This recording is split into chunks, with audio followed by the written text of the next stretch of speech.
Hey everyone, நான் Rekha and welcome to our channel PettiBox. நான் இன்னைக்கு உங்ககிட்ட ஷேர் பண்ண போற ரெசிபி ரொம்ப காமன் அண்ட் பேசிக்கான eggless vanilla sponge cake recipe. என்னதான் ஆன்லைன்ல இந்த ரெசிபிக்கு எக்கச்சக்கமான ஆப்ஷன்ஸ் இருந்தாலும் என்னோட ரெசிபி கண்டிப்பா ரொம்பவே வித்தியாசமானது, அதே சமயத்துல ரொம்பவே வெர்சடைல் ஆனது. ஏன்னா இந்த ஒரு ரெசிபிலேயே நிறைய வேரியேஷன்ஸ் கொண்டு வந்து நிறைய ஃப்ளேவர்ஸ் கேக் பண்ணலாம். நீங்க முட்டை போட்டு யூஸ் பண்றதுக்கு ஓகேனாலும் இந்த ரெசிபி நிச்சயமா உங்களுக்கு பிடிக்கும். ஸோ வீடியோ கடைசி வரைக்கும் பாருங்க. இந்த ரெசிபியில என்னெல்லாம் வேரியேஷன் கொண்டு வரலான்னு டிஸ்கஸ் பண்ணியிருப்பேன். இந்த கேக் பண்ண தேவையான பொருட்கள் இதுதான். ஸோ இந்த கேக் பண்ண ஃபர்ஸ்ட் ஸ்டெப் என்னன்னா பட்டர் மில்க் ரெடி பண்ணுறது. அதாவது ரூம் டெம்பரேச்சர் பாலில் வினிகர் போட்டு மிக்ஸ் பண்ணி ஒரு 10 நிமிஷத்துக்கு அப்புறம் பார்த்தோம்னா நல்லா கர்டில் ஆயிருக்கும். அதுதான் பட்டர் மில்க். நிறைய பேர் இது மோர்னு நினச்சிப்பாங்க, அதுதான் இல்லை. ஸோ இந்த ஸ்டெப் கண்டிப்பாக மிஸ் பண்ணாதீங்க. வினிகர் இல்லைன்னா லெமன் ஜூஸ் கூட யூஸ் பண்ணிக்கலாம். நெக்ஸ்ட் நம்ம கேக் டின்ல எண்ணெய் இல்ல பட்டர் போட்டு நல்லா கிரீஸ் பண்ணி பேக்கிங் பேப்பர் போட்டு ரெடியா வச்சுக்கலாம். நான் இன்னைக்கு 7 இன்ச் கேக் டின் யூஸ் பண்றேன். அப்படியே நம்ம அவனை 170 செல்சியஸ்க்கு ஒரு 10லேருந்து 15 நிமிஷம் வரைக்கும் ப்ரீஹீட் பண்ணி வச்சிடலாம். இப்போ மைதால baking powder, baking soda and உப்பு போட்டு மிக்ஸ் பண்ணி வச்சுக்கலாம். நெக்ஸ்ட் இன்னொரு பவுல்ல ரூம் டெம்பரேச்சர் பட்டர் எடுத்துக்கணும். ரூம் டெம்பரேச்சர் பட்டர்னா சாஃப்டா இருக்கணும், ஆனா பிரஸ் பண்ணா அது ஷேப் நிக்கணும். அதுல எண்ணெய் அண்ட் சர்க்கரை சேர்த்துட்டு நல்லா ஒரு 1.5 நிமிஷத்துக்கு எலக்ட்ரிக் பீட்டர்ல பீட் பண்ணிக்கலாம். பட்டர் யூஸ் பண்றது வந்து டேஸ்ட்டுக்காக அண்ட் எண்ணெய் கேக்கோட நல்லா சாஃப்டான டெக்ஸ்சருக்காக யூஸ் பண்ணுவோம். பட் உங்க விருப்பத்துக்கு ஏற்ற மாதிரி வெறும் பட்டர் இல்ல வெறும் எண்ணெய் கூட யூஸ் பண்ணிக்கலாம். இதுல வெனிலா எக்ஸ்ட்ராக்ட் சேர்த்துக்கோங்க. நான் இன்னைக்கு ஆட் பண்றது வெனிலா பீன் பேஸ்ட். இது நல்லா இன்டென்ஸான வெனிலா ஃபிளேவர் கொடுக்கும். பட் நீங்க ஒரு நல்ல குவாலிட்டியான வெனிலா எக்ஸ்ட்ராக்ட் ஆட் பண்ணிக்கலாம், அப்போதான் டேஸ்ட் நல்லா இருக்கும்.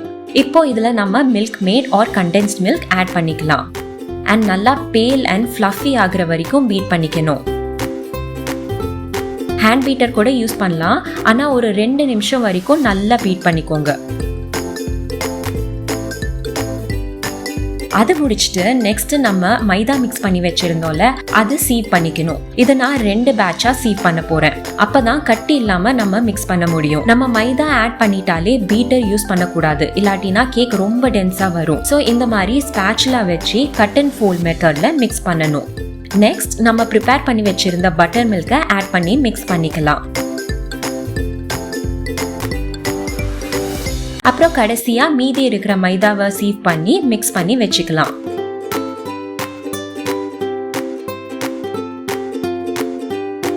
இப்போ பேட்டர் பாத்தீங்கன்னா நல்லா திக்கா இருக்கும். இதுல நம்ம கிளப் சோடா ஆட் பண்ணணும். Club soda carbonated water. So இதை ஆட் பண்ணி பேக் பண்றப்போ கேக் இன்னும் சாஃப்டா வரும். அது கொஞ்சம் கொஞ்சமா ஆட் பண்ணி அதே ஸ்பேச்சுலால மிக்ஸ் பண்ணிடலாம். கேக் பேட்டர் இந்த மாதிரி ரிப்பன் கன்சிஸ்டன்சில நல்லா ஸ்மூத்தா இருக்கணும். நெக்ஸ்ட் இது கேக் டின்க்கு ட்ரான்ஸ்ஃபர் பண்ணிடலாம். நீங்க இதுதான் ஃபர்ஸ்ட் டைம் எங்க சேனல் PettiBox பாக்குறீங்கன்னா கண்டிப்பா சப்ஸ்கிரைப் பண்ணுங்க. குக்கிங், பேக்கிங், வெயிட் லாஸ், DIYஸ்னு நிறைய வித்தியாசமான இன்ட்ரெஸ்டிங்கான வீடியோஸ் எங்க சேனல்ல இருக்கு. அப்படியே மறக்காம பெல் ஐக்கானும் கிளிக் பண்ணுங்க. இப்போ இதை 170 செல்சியஸ்ல ஒரு 30லேருந்து 35 நிமிஷம் வரைக்கும் பேக் பண்ணணும். கொஞ்சம் கம்மி டெம்பரேச்சர்ல பேக் பண்றதுனால நல்லா ஈவனா பேக் ஆகும். இந்த கேக் பேக் ஆகுற வரைக்கும் இந்த ரெசிபியில என்னெல்லாம் வேரியேஷன் கொண்டு வரலாம்னு சொல்றேன். ஸோ ஃபர்ஸ்ட் சாக்லேட் கேக்கு 2 டேபிள் ஸ்பூன் அளவுக்கு மைதா எடுத்துட்டு அதுக்கு பதிலா 2 டேபிள் ஸ்பூன் கோகோ பவுடர் ஆட் பண்ணி மிக்ஸ் பண்ணிக்கலாம். கேரமல் ஃபிளேவருக்கு நம்ம ஒயிட் சுகர் யூஸ் பண்றோம்ல, அதுக்கு பதிலா பிரவுன் சுகர் ஆட் பண்ணிக்கோங்க. கோகோனட் கேக்கு வெனிலா எக்ஸ்ட்ராக்ட்க்கு பதிலா 1 or 2 drops of coconut extract use பண்ணலாம். நிறைய போட்டுடாதீங்க. கூடவே 1 tablespoon desiccated coconut add பண்ணிக்கோங்க.